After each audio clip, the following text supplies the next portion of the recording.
Hello, എല്ലാവർക്കും നമ്മുടെ ചാനലിലെ പുതിയൊരു വീഡിയോയിലേക്ക് സ്വാഗതം. നമ്മുടെ ഇന്നത്തെ റെസിപ്പി ഈസി ആയിട്ട് ഉണ്ടാക്കാൻ പറ്റുക എന്ന അതേപോലെ തന്നെ ഹെൽത്തി ആയിട്ടുള്ള ഒരു കടല സാലഡ് ആണ്. നമ്മൾ ഈ ചാനൽ അപ്ലോഡ് ചെയ്യുന്ന വീഡിയോസ് ഒക്കെ നിങ്ങൾക്ക് ഇഷ്ടമാവുന്നുണ്ടെങ്കിൽ ചാനൽ സബ്സ്ക്രൈബ് ചെയ്യാനും വീഡിയോസ് ലൈക്ക് ചെയ്യാനും കമന്റ് ചെയ്യാനും ഒന്നും മറക്കരുതേ. അപ്പോൾ ഈ ഒരു ഹെൽത്തി സാലഡ് തയ്യാറാക്കി എടുക്കാൻ വേണ്ടിയിട്ട് നമുക്ക് മെയിൻ ആയിട്ട് വേണ്ട സാധനം എന്ന് പറഞ്ഞാൽ നമ്മുടെ കടലയാണ്. ഞാനിവിടെ 1.5 കപ്പ് കടല എടുത്തിട്ടുണ്ട്. ഇത് നന്നായിട്ട് ഉപ്പ് ചേർത്തിട്ട് വേവിച്ചിട്ടെടുത്ത കടലയാണ്. തലേ ദിവസം നന്നായിട്ട് കുതിർത്തെടുത്തതിന് ശേഷം പിറ്റേ ദിവസം ഉപ്പും വെള്ളവും ചേർത്തിട്ട് നന്നായിട്ട് വേവിച്ചിട്ടെടുത്ത കടലയാണ് കേട്ടോ. ഇത് വേവിച്ചിട്ടെടുത്തതിന് ശേഷമുള്ള അളവാണ് ഞാൻ 1.5 കപ്പ് എന്ന് പറഞ്ഞിട്ടുള്ളത്. ഇനി നമുക്കിത് വളരെ കുറച്ച് മസാലകളൊക്കെ ഒന്ന് ചേർത്തിട്ട് ഒന്നൊന്ന് ചൂടാക്കിയിട്ട് എടുക്കാം. അതിന് വേണ്ടിയിട്ട് ഞാനിവിടെ ഒരു പാൻ അടുപ്പത്ത് വെച്ചിട്ടുണ്ട്. അതിലേക്ക് നെയ്യാണ് ചേർത്ത് കൊടുക്കുന്നത്. വളരെ കുറച്ച് മാത്രം, ഒരു 1/2 ടീസ്പൂൺ മാത്രം നെയ്യ് ചേർക്കുന്നുള്ളൂ. നെയ്യ് നന്നായിട്ടൊന്ന് ചൂടായി വരുന്ന സമയത്ത് നമുക്ക് ഇതിലേക്ക് ഒരു 1/4 ടീസ്പൂൺ ചെറിയ ജീരകം ചേർത്ത് കൊടുക്കാം. ചെറിയ ജീരകം നന്നായിട്ടൊന്ന് പൊട്ടി വരുന്ന സമയത്ത് നമുക്ക് മാറ്റി വെച്ചിട്ടുള്ള കടല ചേർത്ത് കൊടുക്കാം.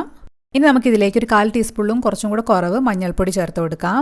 1/2 ടീസ്പൂൺ മല്ലിപ്പൊടി, 1/2 ടീസ്പൂൺ തന്നെ കാശ്മീരി മുളക് പൊടിയാണ് ചേർത്ത് കൊടുക്കുന്നത്. പിന്നെ 1/2 ടീസ്പൂണിലും കുറച്ചും കൂടെ കുറവ് ചെറിയ ജീരകം വറുത്ത് പൊടിച്ചതാണ്, അതും കൂടെ ചേർത്ത് കൊടുക്കാം. ഇനി ഇതെല്ലാം കൂടെ നമുക്ക് നന്നായിട്ടൊന്ന് ഇളക്കി യോജിപ്പിച്ച് കൊടുക്കാം. ചെറിയ തീയിൽ വെച്ചിട്ട് മസാലകളൊന്നും കരിഞ്ഞു പോവാതെ വേണം ഒന്ന് വഴറ്റി കൊടുക്കാൻ വേണ്ടിയിട്ട്. ഉപ്പ് നമ്മളിപ്പോൾ ചേർക്കുന്നില്ല കേട്ടോ, കാരണം നമ്മൾ കടല ഉപ്പിട്ടിട്ടാണല്ലോ വേവിച്ചിട്ടുള്ളത്. ഇനി നമ്മൾ പച്ചക്കറികളൊക്കെ ചേർക്കുന്ന സമയത്ത് ഉപ്പ് വേറെ ചേർക്കുന്നുണ്ട്, അതുകൊണ്ട് ഇപ്പോൾ ഞാൻ ചേർത്ത് കൊടുക്കുന്നില്ല. ഇപ്പം ഞാനിവിടെ 2-2.5 മിനിറ്റൊക്കെ ചെറിയ തീയിൽ വെച്ചിട്ട് കടല നന്നായിട്ട് വരട്ടി കൊടുക്കുന്നുണ്ടായിരുന്നു. മസാലകളൊക്കെ നന്നായിട്ട് മണമൊക്കെ വരുന്ന സമയത്ത് നമുക്ക് ഓഫ് ചെയ്ത് കൊടുക്കാം. എന്നിട്ട് നമുക്കിതൊരു ബൗളിലേക്ക് മാറ്റി കൊടുക്കാം.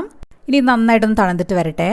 ഇപ്പം നമ്മുടെ കടലയൊക്കെ നന്നായിട്ട് തണുത്ത് വന്നിട്ടുണ്ട്. ഇനി നമുക്കിതിലേക്ക് ഒരു ചെറിയ സവാള ചെറുതായിട്ട് പൊടിയായിട്ട് അരിഞ്ഞതാണ്, അത് ചേർത്ത് കൊടുക്കാം. അതുപോലെ തന്നെ ഒരു പകുതി കക്കരിക്ക അരിഞ്ഞത് ചേർത്ത് കൊടുക്കാം. അതിൻ്റെ കൂടെ തന്നെ ഒരു ചെറിയ തക്കാളി കൂടെ അരിഞ്ഞത് ചേർത്ത് കൊടുക്കുന്നുണ്ട്.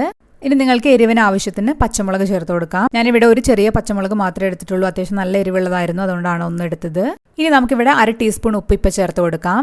കൂടെ തന്നെ 1 ടീസ്പൂൺ നാരങ്ങ നീര്, അതുപോലെ തന്നെ കുറച്ച് അരിഞ്ഞ മല്ലിയില കൂടെ ചേർത്തിട്ട് നന്നായിട്ടൊന്ന് ഇളക്കി മിക്സ് ചെയ്ത് കൊടുക്കാം.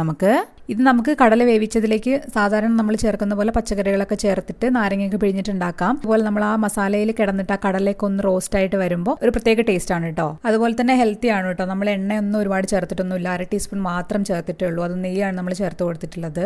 ഇത് നോർത്ത് ഇന്ത്യയിൽ ഒരു ചാട്ട് പോലെയാണ് കൊടുക്കുക, പക്ഷെ അതിൽ നമ്മൾ ചാട്ട് മസാല നമ്മൾ ചേർത്ത് കൊടുക്കും. ഞാനിവിടെ ചാട്ട് മസാല ചേർത്തിട്ടില്ല, അതുകൊണ്ടാണ് ഞാൻ സാലഡ് എന്ന് പറയാൻ കാരണം. അപ്പോൾ വളരെ ഹെൽത്തി ആയിട്ടുള്ള എന്നാൽ അതുപോലെ തന്നെ ടേസ്റ്റി ആയിട്ടുള്ള ഒരു ഡിഷ് തന്നെയാണ് കേട്ടോ ഇത്. നമുക്ക് അടുത്തൊരു ദിവസം വേറൊരു വീഡിയോ ആയിട്ട് വീണ്ടും കാണാം. അതുവരെ ബൈ.